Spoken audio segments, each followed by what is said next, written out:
Welcome to another night in the NBA.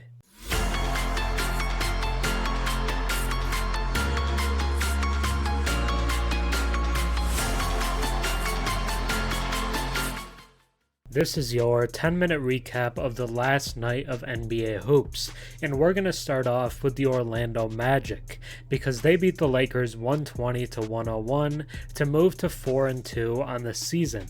And the Magic, to me, have been really good. They've been one of the best surprises of the season so far.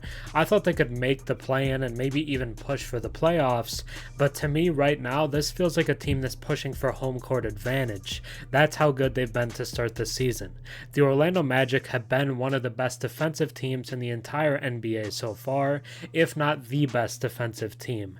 They hold the Lakers to 101 tonight, and for the season they have a defensive rating of right about 100, which would be pretty much historically good. That's how good they've been defensively, and the big part is the step up offensively from Paolo Banchero over the last two games. Last game before this one scores 30 points, and tonight against the Lakers has 25 points on 9 of 15 shooting to go along with 10 assists and 7 rebounds. Rookie of the year from last year, Paolo Banchero is back. Struggled to start the year through the first 3 or 4 games, but over the last 2 looks like himself from last year, if not even better. Paolo Banchero is a superstar in the making. He's going to be one of the better players in the league. I legitimately think Paolo has top 10 player in the league upside. He's not there now, obviously, but I think he could make his first All-Star game this year. So could Franz. We'll see which of them make it, if not both. They're both legitimately really good right now, and the Magic have one of the best young star wing duos in the entire league. But again, Paolo Banchero, 25 points, 10 assists, and 7 rebounds in the victory. Franz Wagner, who I just mentioned, also has been great to start the season. Tonight finishes with 26 points and 5 rebounds, 12 of 28 shooting, below 50%, but still a good night from Franz. He's been really good to start the year, spacing the floor, playing defense, just doing a little bit of everything. And the crazy part for the Magic tonight, their starting center, Wendell Jr., was out with an injury. So they start Goga Bitadze, 10 points and 10 rebounds. Solid start for Goga, honestly. But they start Goga at the 5, and it doesn't really matter. They're playing Anthony Davis, one of the best bruisers in the league, and he finishes with 28 and 13. It's not like Anthony Davis had a bad game. 24 from LeBron, 20 from Austin Reaves, but nobody, well, D'Lo hit 11, but outside of those guys, nobody touched 10 points.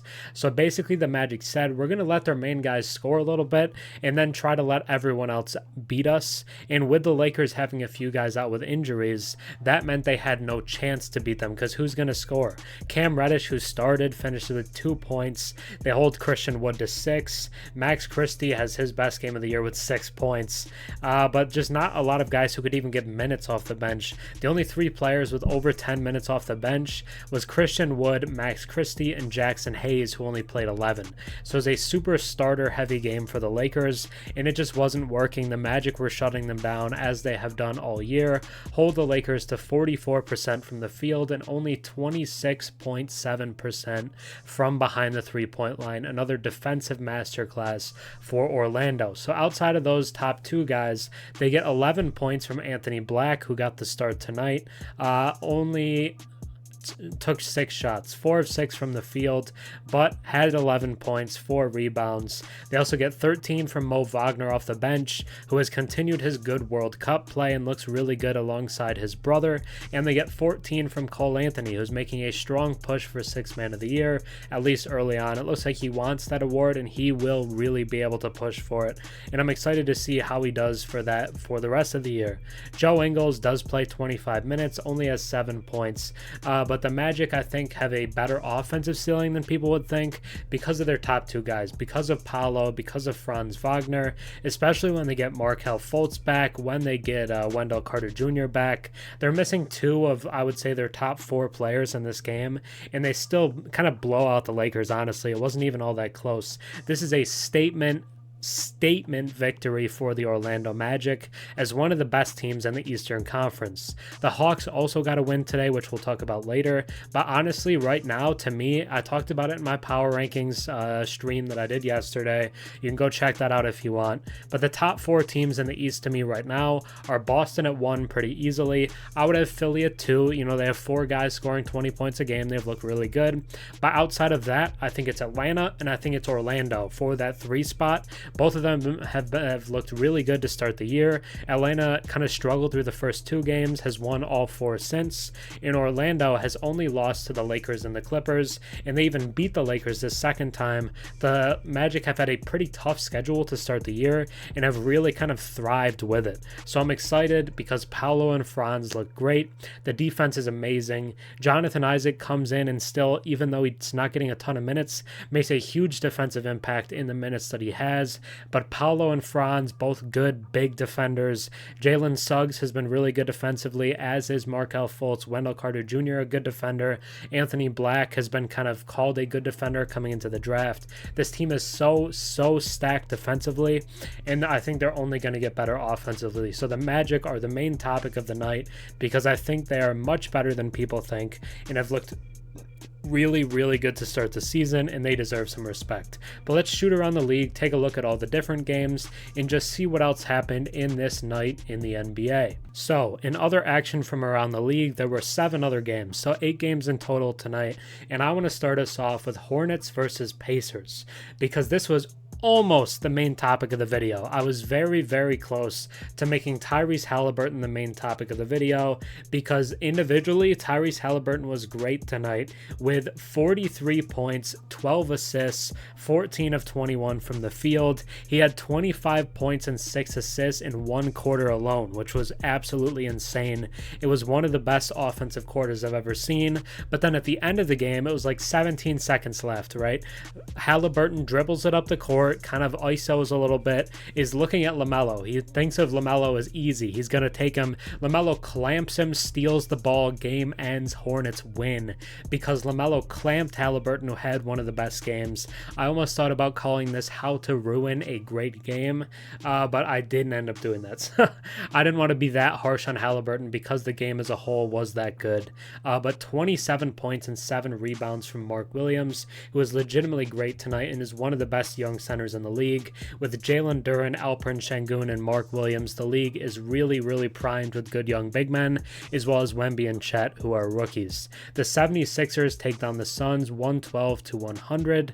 Another great win for the Sixers, who moved to, I believe, 4-1 on the season, behind a great coaching job from Nick Nurse to start the year. Kevin Durant and the Suns still can't quite get it done without Beal and Booker, but Kevin Durant has continued to look good, but the rest of the team just isn't there. We can then talk about Hawks versus Pelicans because the Hawks take them down 123-105. They get 22 points from Trae Young to go with 12 assists, 21 from Jalen Johnson with 11 rebounds. I've loved what Jalen Johnson has done to start the year, and 20 points from DeJounte Murray, who continues to be really good. The Pelicans get 25 from Zion, 16 from BI, but CJ McCollum, after starting the season great, only has 13. Not quite enough for the Pelicans to pull off the win against the Hawks in New Orleans. Celtics versus Nets. This is a game that was a lot closer, I think, than a lot of people would have expected. The Nets kept hitting shots to keep this close, but the Celtics are too good. They move to 5-0, win by 10, 124-114, thanks to 32 points from Jason Tatum. They also get over 20 from both Porzingis and Jaylen Brown. Looking at the Nets, they get 27 from Cam Thomas, who continues his great start to the season, is now averaging about 26.5 points a game, I believe, for the year so far. Continues to really play well. 19 from Markelle and 19 from Dinwiddie as well for them. I think we have 3 games left at this point. We do. The Rockets take down the Kings without De'Aaron Fox 107-89. And it actually wasn't Şengün tonight who was the high scorer. It was 3 other guys. It was, I believe, Dylan Brooks, Fred VanVleet, and and Jabari Smith Jr. I'll check the box just to be sure. I don't want to misrepresent what happened. But it was Jabari Smith Jr., Fred VanVleet, and Dylan Brooks all put up 20 plus in a Rockets win. Their second win of the season, and the Kings without Fox are going to struggle a little bit. The Timberwolves kind of blow out the Jazz 123-95 to continue a kind of solid bounce back start to the season. They lost to the Raptors on opening night. They blew that big game to the Hawks, but they took down the Nuggets, and now they have blown out the Jazz. So the Timberwolves, I think, are pretty solid and should continue to move up the power rankings and people's respect of them. The Nuggets continue their great start to the season, 123-101, and we'll check the box here too. I'm pretty sure it was a good Jokic game, because it's always a good Jokic game.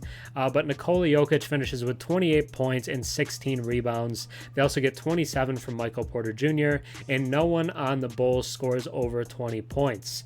But we have the games wrapped up. Now let's get into the last segment, as we always do, which is the top 5 players from the night according to the Real Sports app.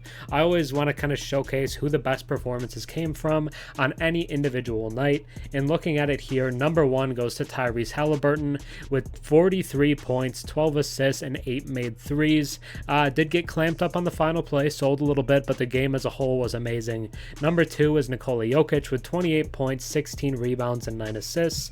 Paolo Banchero at 3 with 25 points, 7 rebounds, and 10 assists.